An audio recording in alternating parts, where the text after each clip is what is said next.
താൻ വരാനിരിക്കുന്ന ഒരു കാലത്തെ മനസ്സിലാക്കപ്പെടൂ എന്നത് കേസരിക്ക് അറിയുന്ന ഒരു കാര്യമായിരുന്നു. അവസാനത്തെ 16 കൊല്ലം അദ്ദേഹം പറവൂരിൽ ജീവിക്കുന്ന കാലത്ത് അദ്ദേഹത്തിൻ്റെ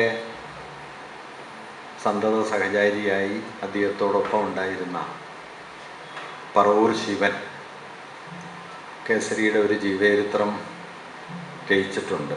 അതിൽ കേസരിയുടെ ഒരു വാക്യം അദ്ദേഹം ഉദ്ധരിച്ച് ചേർക്കുന്നുണ്ട്.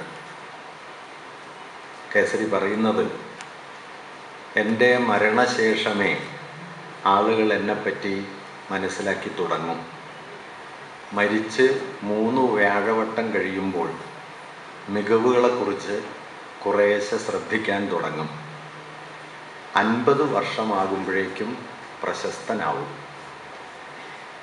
കേസരിയുടെ പ്രശസ്തിയുടെ കാലം ആയി എന്നാണ് തോന്നുന്നത്. ഇങ്ങനെ താൻ അരനൂറ്റാണ്ട് കഴിഞ്ഞ് വായിക്കപ്പെട്ടു തുടങ്ങും, മനസ്സിലാക്കപ്പെട്ടു തുടങ്ങും എന്നത് കേസരി സ്വയം തിരിച്ചറിഞ്ഞിരുന്നു എന്നുകൂടി വേണമെങ്കിൽ പറയാം.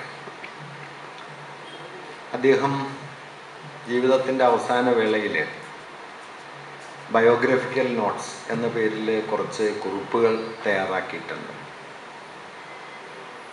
ആ കുറിപ്പുകളിൽ ഒരിടത്ത് ആരെങ്കിലും ഇനി തൻ്റെ ജീവചരിത്രം എഴുതുകയാണെങ്കിൽ അവർ ആ ജീവചരിത്രത്തിൻ്റെ ലക്ഷ്യവാചകമായി സ്വീകരിക്കേണ്ട ഒരു വാക്യം കേസരി സ്വയം നിർദ്ദേശിച്ചിട്ടുണ്ട്. കേസരിയുടെ വിചിത്രമായ ചില രീതികളാണ്. വരാനിരിക്കുന്ന ആളുകൾ എഴുതാനിരിക്കുന്ന ജീവചരിത്രത്തിന് മുൻകൂറായി ലക്ഷ്യനിർദ്ദേശം നൽകിയിട്ടാണ് കേസരി പോകുന്നത്. അത് മാർസൽ പ്രൂസ്റ്റിൻ്റെ പ്രസിദ്ധമായ നോവലിലെ റിമംബറൻസ് ഓഫ് തിങ്സ് പാസ്റ്റ് എന്ന് പണ്ടും in search of lost time എന്ന പേരിൽ ഇപ്പോഴും അറിയപ്പെടുന്ന മാർസൽ പ്രൂസ്റ്റിൻ്റെ പ്രസിദ്ധമായ നോവലിലെ ഒരു വാക്യമാണ്. അതിങ്ങനെയാണ്: People foolishly imagine that the vast dimension of social phenomena afford them an excellent opportunity to penetrate further into human soul. They ought, on the contrary, to realize that it is by plumbing the depth of a single personality that they might get a chance of understanding those phenomena. People foolishly imagine that the vast dimension of social phenomena afford them an excellent opportunity to penetrate further into human soul. സാമൂഹിക പ്രതിഭാസങ്ങളെക്കുറിച്ചുള്ള വിപുലമായ ഒരു കാഴ്ചപ്പാട് വ്യക്തികളുടെ മനസ്സിലേക്ക് ചുഴിഞ്ഞു നോക്കാനുള്ള മെച്ചപ്പെട്ട ഒരു വഴി തുറന്നു തരും എന്ന് ആളുകൾ മൂഢതയോടെ കരുതിപ്പോരുന്നുണ്ട്. They ought on the contrary, എന്നാൽ മറിച്ച് they ought to realise that it is plumbing the depth of a single personality. ഒരു വ്യക്തിയെ ആഴത്തിൽ കുഴിച്ചു നോക്കുന്നത് വഴിയാണ് that they might get a chance of understanding those phenomena. ഈ പ്രതിഭാസങ്ങളെ മനസ്സിലാക്കാൻ കുറേ കൂടി മെച്ചപ്പെട്ട ഒരു മാർഗം അവർക്ക് കൈവരുക എന്നവർ തിരിച്ചറിയേണ്ടതുണ്ട് എന്നാണ് കേസരി എഴുതിയത്. കേസരിയെപ്പോലെ ഒരാളിൽ നിന്ന് ഇത്തരമൊരു വാക്യം സാധാരണ നിലയിൽ പ്രതീക്ഷിക്കാവുന്നതല്ല. കലയുടെ സാമൂഹിക ധർമ്മത്തെക്കുറിച്ച്, മനുഷ്യരെ സമൂഹ ബന്ധങ്ങളും ചരിത്രവും രൂപപ്പെടുത്തിക്കൊണ്ടിരിക്കുന്നത് എങ്ങനെയാണ് എന്നതിനെക്കുറിച്ച് നിരന്തരം പറഞ്ഞുകൊണ്ടിരിക്കുകയും ഒരുപക്ഷെ കേരളത്തിൽ ചരിത്രപരമായ ഭൗതികമായ കലാസാഹിത്യ വിമർശനത്തിന് ഏറ്റവും മികച്ച അടിസ്ഥാനം ഉണ്ടാക്കുകയും ചെയ്ത ഒരാളായിരുന്നു കേസരി. പക്ഷെ അദ്ദേഹം ഒരു വ്യക്തിയുടെ ആത്മാവിലേക്ക് ആഴത്തിൽ ചുഴിഞ്ഞു നോക്കുന്നതാണ് ഒരു കാലത്തെ മനസ്സിലാക്കാനുള്ള മെച്ചപ്പെട്ട മാർഗം. അല്ലാതെ ഒരു വ്യക്തിയെ മനസ്സിലാക്കാൻ അയാളുടെ സാമൂഹിക പശ്ചാത്തലങ്ങളെ നോക്കുകയല്ല വേണ്ടത് എന്ന ഒരു വാക്യത്തെ തൻ്റെ ജീവചരിത്രത്തിൻ്റെ ലക്ഷ്യവാചകമായി നിർദ്ദേശിക്കുകയും ചെയ്യുന്നുണ്ട്. ഇത് കേസരിയിലെ ഒരു വൈരുദ്ധ്യമായി തോന്നാവുന്നതാണ്. കേസരി ധാരാളം വൈരുദ്ധ്യങ്ങളിൽ ജീവിച്ച ഒരാളാണ്. അദ്ദേഹം കലാമണ്ഡലത്തിന് വേണ്ടി പിരിവ് നടത്താൻ തുഞ്ചത്തെഴുത്തച്ഛൻ്റെ മുദ്രയും കാവി ഖദറും ധരിച്ച് പണപ്പിരിവിനിറങ്ങാൻ വള്ളത്തോൾ തീരുമാനിച്ച സമയത്ത് അതിനെതിരെ മുഖപ്രസംഗം എഴുതിയ ആളാണ് കേസരി.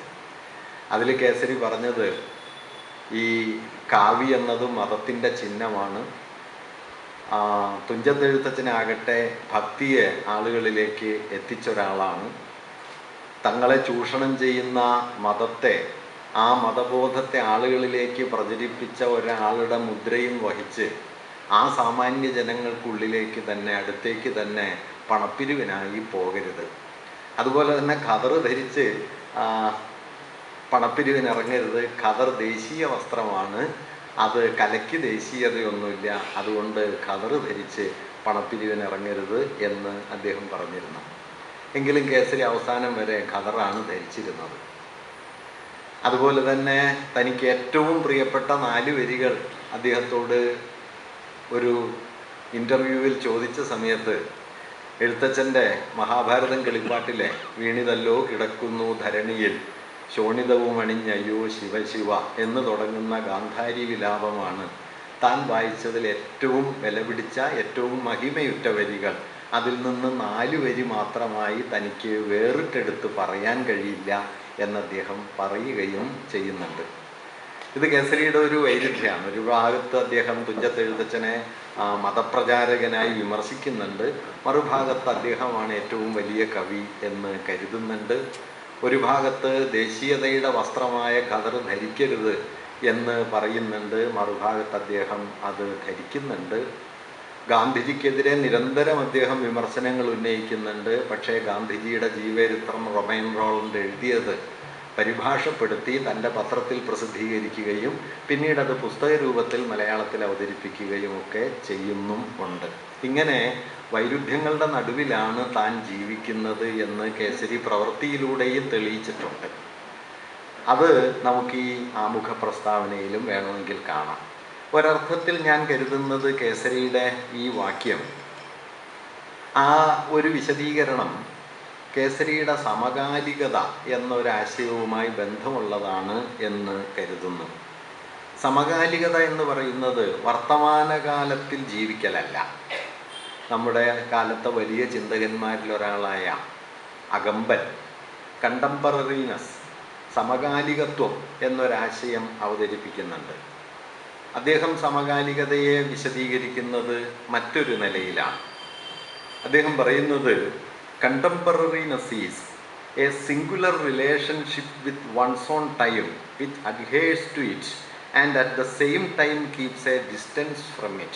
ഒരാൾ തൻ്റെ കാലത്തോട് പുലർത്തുന്ന സാമീപ്യവും ആഭിമുഖ്യവും അതേസമയം അതിൽ നിന്നുള്ള അയാളുടെ അകലവും ഒരുമിച്ച് നിൽക്കുന്നതാണ് സമകാലികത എന്നാണ്. ഇത് വർത്തമാനത്തിൽ ജീവിക്കുന്നതിൽ നിന്ന് വ്യത്യസ്തമാണ്. തുടർന്ന് അദ്ദേഹം പറയുന്നു, more precisely it is the relationship with time that adheres to it through a disjunction and anachronism. വിച്ഛേദത്തിലൂടെയും കാലവൈപരീത്യങ്ങളിലൂടെയും ഒരു കാലത്തോട് ഒരാൾ ബന്ധപ്പെടുന്ന രീതിയാണ് സമകാലികത. ഇത് വൈരുദ്ധ്യം നിറഞ്ഞൊരാശയമാണ്. മറ്റൊരാൾ അതിനെ കുറച്ചുകൂടി വിശദീകരിച്ചിട്ടുള്ളത്, ആരാണ് സമകാലികൻ എന്നതിൻ്റെ ഇക്കാലത്തെ ഒരു വിശദീകരണം. The contemporary is who firmly holds his or her gaze on his or her own time so as to perceive not its light but rather its darkness. തൻ്റെ കാലത്തിൻ്റെ വെളിച്ചത്തെ കാണാനല്ല, തൻ്റെ കാലത്തിലെ ഇരുട്ടിനെ കാണാൻ അതിലേക്ക് സൂക്ഷിച്ചു നോക്കുന്ന ഒരാൾ ആണ് സമകാലികൻ. All eras for those who experience contemporariness are obscure. സമകാലികത അനുഭവിക്കുന്ന ആർക്കും ഏത് കാലവും അവരുടെ മുമ്പിൽ അവ്യക്തമോ സങ്കീർണമോ ആയിരിക്കും. The contemporary is the person who knows how to see things obscure, see this obscurity, who is able to write by